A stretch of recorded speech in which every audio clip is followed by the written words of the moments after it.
is not documentable, practical. So it's a lot of coordinating with executive directors. It's in the nonprofit world, so a lot of it grew out of my experience in the philanthropy lab, and but especially my time over the summer in DC. This is a picture right around the corner from this nonprofit I worked for in DC, thanks to Baylor's Honors College, through the DC Summer Experience Scholarship, or the Social Impact Fellowship, they used to call it.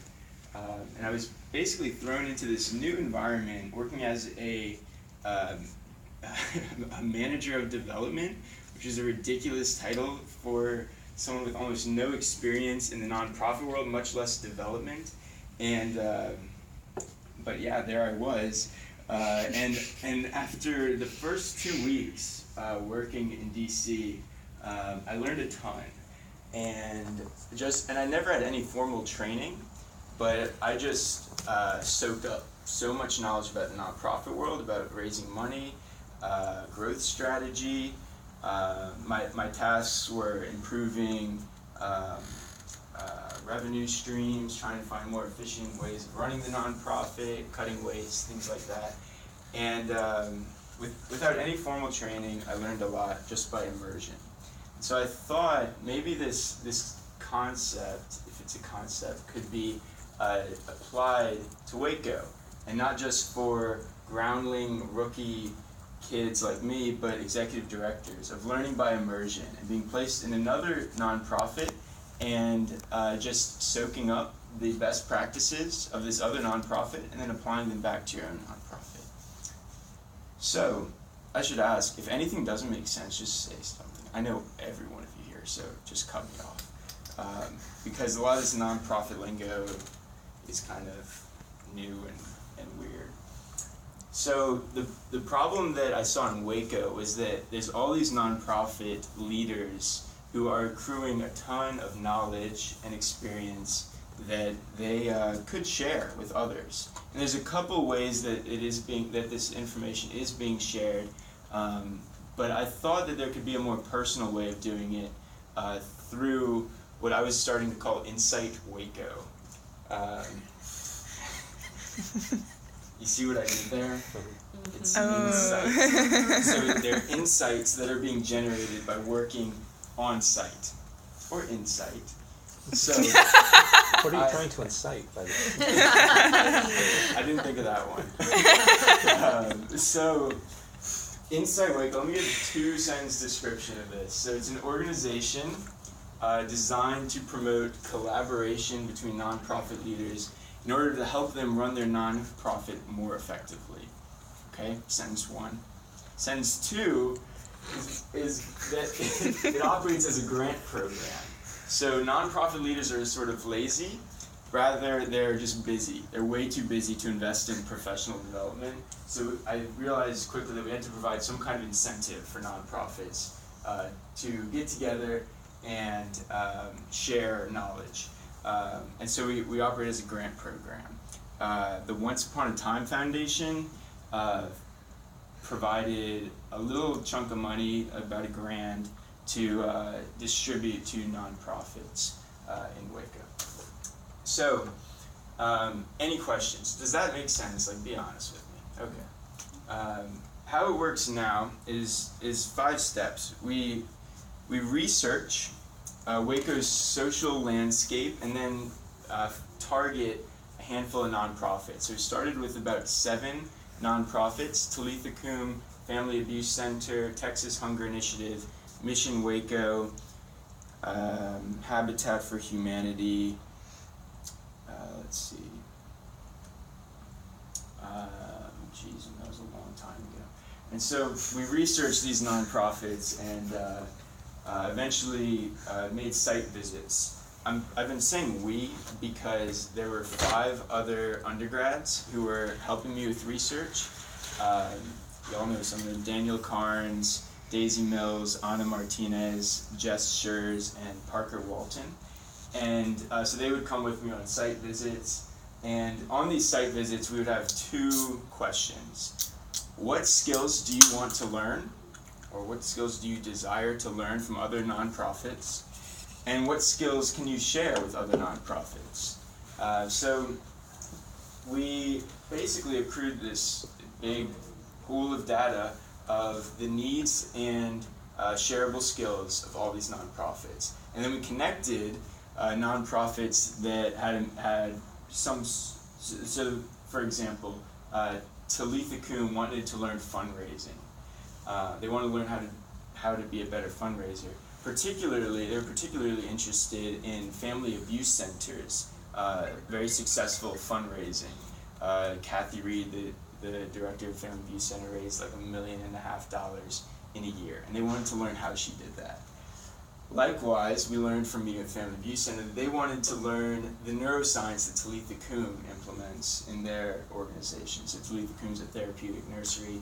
A lot of Baylor professors provide a lot of research into having optimal environments for kids, things like that. And so Family Abuse Center wanted to learn that, along with other things. And so we connected them, and we sat down together and we established, okay, how would a partnership work? What sort of things would you do to share these skills effectively? Then, we tailor each partnership to each executive director's flexibility and needs. So some have a 3-month time span, some have a 6-month time span. If there's certain events along the 6 months, we have a hard and fast deadline when the partnership ends, because they're getting compensated for every hour that they're on the clock investing in the partnership, unless it's something like sitting in on a board meeting where it's not actually taking time out of the executive director's schedule. And throughout the partnership, we're constantly evaluating how the partnership's doing. So asking executive directors through follow-up surveys, what did you just learn? What were the 3 most intriguing things that you learned from your last meeting? Simple questions, but very helpful. They give us a sense of how we can improve partnerships and whether a partnership needs to be adjusted somehow. The ideal partnership needs no adjustments. We try to stay out of their hair. And then at the end of that, we award the grants. So we look at how much time they invested, and we compensate them, about $100 an hour. So how am I doing on time? Anyone keeping good time? I think I started at 35. Yeah, if you could speak for another 2, 3, 4 minutes. Okay, perfect. So I remember telling Andy, or Dr. Hogue, my thesis director, in August, this plan I had for Insight Waco. And I just looked at it a few days ago. It was hysterical. It was so stupid. I imagined Insight Waco being so helpful, being this extraordinary thing. There's some crazy statistic about startups. I think like 1 in 9 fail within 9 months or something like that. Don't quote me on that. But so I should have been a little more aware of this. I thought that foundations could utilize this platform of, well, first of all, I should say that the way I envisioned it was a purely learning by immersion program. So what I was talking about, where I was placed in this new nonprofit, learned so much. I could give more specific examples of the things I learned just by watching other people work and just by getting work that I didn't understand. But executive directors do not have time for that. They don't have time to just go to nonprofits, that's for sure. And so I imagine like an externship where they spend a couple of weeks just like relocating another nonprofit. And I thought foundations could use this to get an insight into how nonprofits might be helped by grant money that they distribute, and even media. I don't know why, but media, like they might be able to do some investigative journalism or something into nonprofits. Really ridiculous. What is AT&G? Oh, that's all talk, no game. So it was. What was hysterical is that I mapped all of this out, and I did all this research thinking that this was how it was going to when I should have just gotten in the field first. So is it a failure or a success? Yeah, it is. In light of its initial plans, it did not live up to it at all, but obviously that's just part of starting something up. And I also I learned a ton about the nonprofit world, obviously. That was my main interest in doing this, was just finding, kind of testing a calling. I thought I might want to enter the social sector. It's a scary place. It's a scary place. Some successes that happened. We got mentioned on NPR this week. Susan Cowley, one of our executive directors, happened to be getting interviewed. So that was cool. And my thesis director happened to hear it. But the main success is helping nonprofits grow. So already, we're just based on the surveys that we've been compiling at this point, there's been tremendous insights that executive directors are learning. Yeah, puts a smile on my face. And I learned so much, so that was also an added bonus.